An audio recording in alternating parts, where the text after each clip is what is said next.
که د نړۍ د سترو پوځي قدرتونو یادونه وکړو نو د روسیې، امریکې او برطانیې نومونه په سر کې راځي. دا درې هیوادونه نه یوازې په پوځي برخه کې په سر کې دي بلکې په اقتصاد او ټکنالوژۍ کې هم له نورې نړۍ څخه څو قدمه دمخه دي. نو د دې لامل څه دی چې دومره ځواکمن هیوادونه د افغانستان په څیر یو کوچنی او کمزوري هیواد ته په پرلهپسې ډول سره زیان رسوي؟ په افغانستان کې کوم راز پټ دی چې نړیوال قوتونه له دې ځایه تېښتې ته اړ کیږي؟ او مهمه ده چې په دې شاړو ځمکو کې روسیې، امریکې او برطانیې داسې اخیر څه لیدلي وو؟ عبدالمنان افغان درته یو ځل بیا ښه راغلاست وایي. افغانستان خپل ډیر وخت د بهرنیو ځواکونو پر ضد په جګړو کې تیر کړی دی. که د دې اشغال تاریخ ته وګورو نو 2500 کاله وړاندې یعنی په 1522 قبل المیلاد کې فرانسویانو پر دغه ځای بریدونه کړي وو، خو د دوی اشغال تر 2 کلونو زیات دوام ونه کړو. له هغه وروسته په 311 قبل المیلاد کې الکساندر چې تر نیمایي زیاته نړۍ نیولې وه پر افغانستان هم برید وکړ او هغو هم دلته تر 2 کلونو زیات دوام ونه کړ. او همدارنګه د منګولو امپراتورۍ، سیکانو امپراتورۍ او مغولو امپراتورۍ هم په دې ځای باندې په مختلفو وختونو کې بریدونه کړي وو.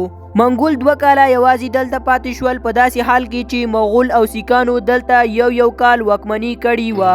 کله چې انګریزانو پر اسیا باندې حمله وکړله نو ننني میانمار څخه نیولې تر بنګلادیش، هند او پاکستان پورې ټولې سیمې د برطانوي پوځ په ولکې کې وې. دوی 3 ځلې د افغانستان د نیولو هڅه وکړه خو له بده مرغه یو ځل هم بریالي نشول. وروسته په 1990 کال کې د شوروي اتحاد یعنی نننۍ روسیې هم د افغانستان د اشغال هڅه وکړه. په افغانستان کې له 9 کلنې جګړې وروسته روسیه اړ شوه چې خپل ځواکونه له دې ځایه وباسي. په دې موده کې شوروي اتحاد او امریکې ترمنځ کورنۍ جګړې هم روانې وې او د افغانستان ماتې په ټوله نړۍ کې د شوروي اتحاد ډیر منفي تاثیر ورکړ. د شوروي اتحاد له وتلو وروسته یو ځل بیا په 2001 کال کې امریکې په افغانستان باندې یو ځل بیا یرغل وکړ. د حیرانتیا خبره دا ده چې په دې جګړه کې نه یوازې امریکا بلکې د ناټو ټولو هیوادونو په ګډه افغانستان باندې برید وکړ.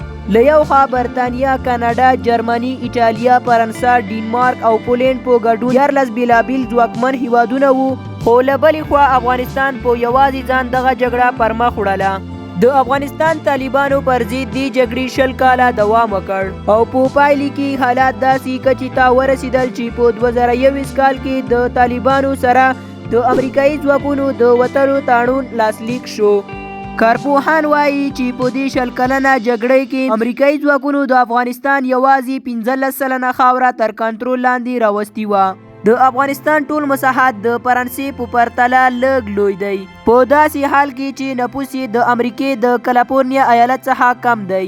په دې اړه ډیر ځوابونه شته چې دومره کوچنی هیواد څنګه توانیدلی چې له ځانه 10 چنده لوی او ځواکمن هیوادونو سره سیالي وکړي.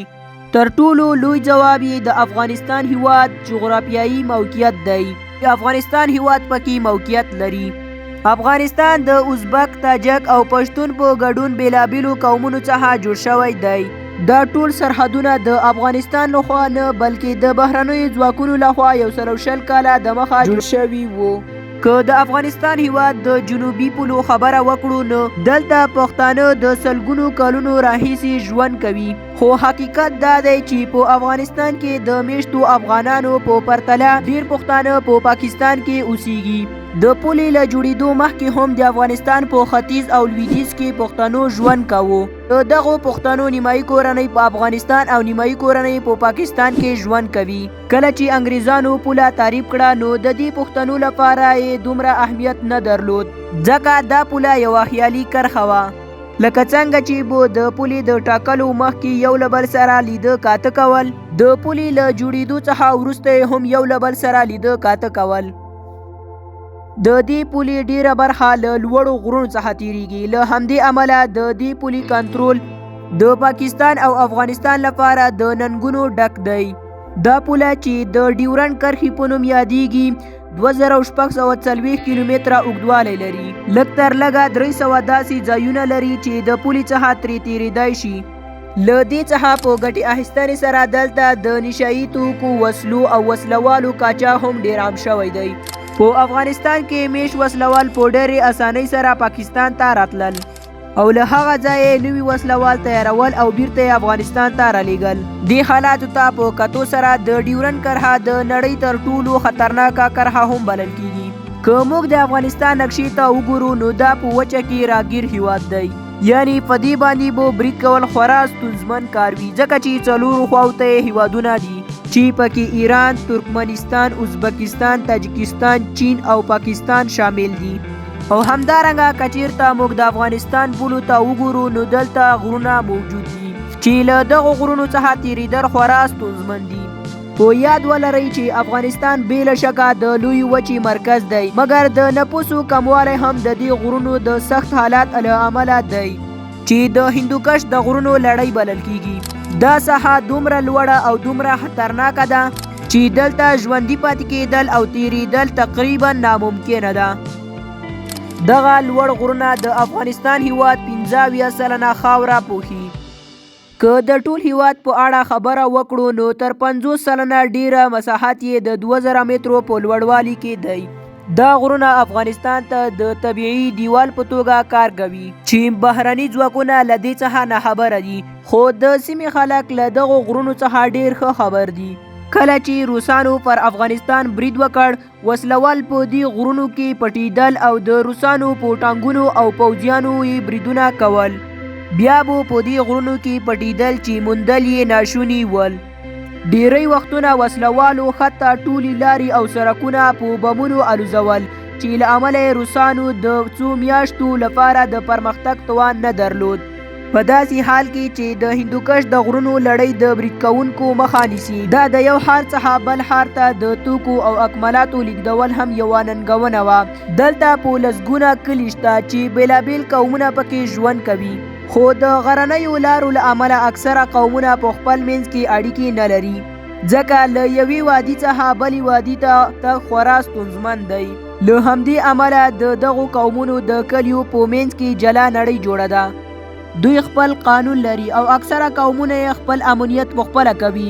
همدا لامل دی چې حتی په کابل کې موجود مرکزی حکومت د افغانستان په قبایلو سیمو کې ډیر لاس نه لري. ښکاره خبره ده چې د افغانستان مرکزی حکومت په خپله د دې مسایلو په وړاندې بېوسه وي، نو څنګه به له بهر څخه راغلي ځواکونه دلته خپل واک وساتي. په دغو کې شوروي پوځ په دې بریالی شو چې د افغانستان په خوست ولایت کې خپله پوځي اډه جوړه کړي.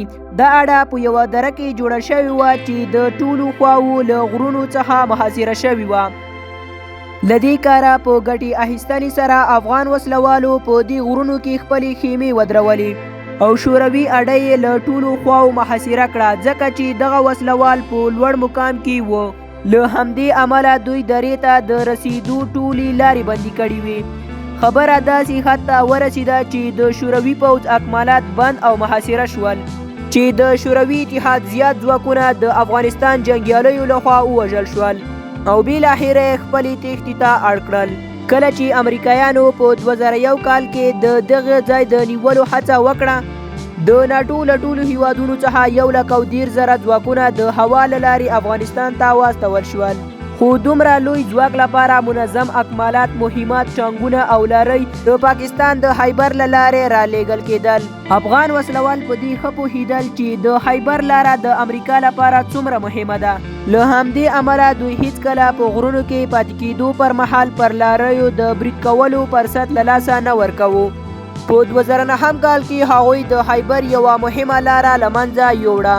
کله به چې دوی د امریکایي ځواکونو له ځوابي بریدونو سره مخ شول، نو دوی به په اسانۍ سره له یوې لارې پاکستان ته اوښتل او مخکې له دې چې د خیبر لارې ته ننوځي د ناټو کانټینرونو یې سوځول.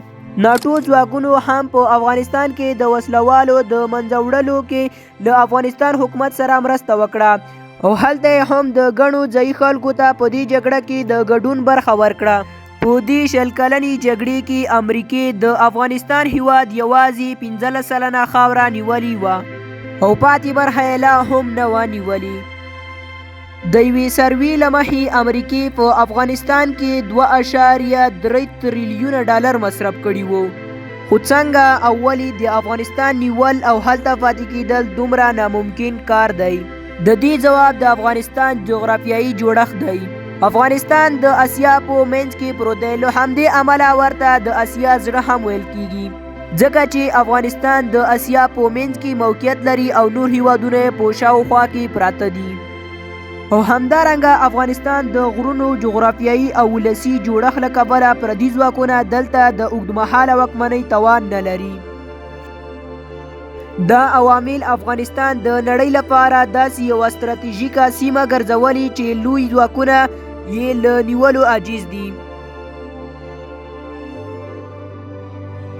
د معلوماتو له کتلو او اوریدلو مو نړۍ مننه. که مو معلومات خوښ شوي د خپلو دوستانو سره هم شریک کړئ.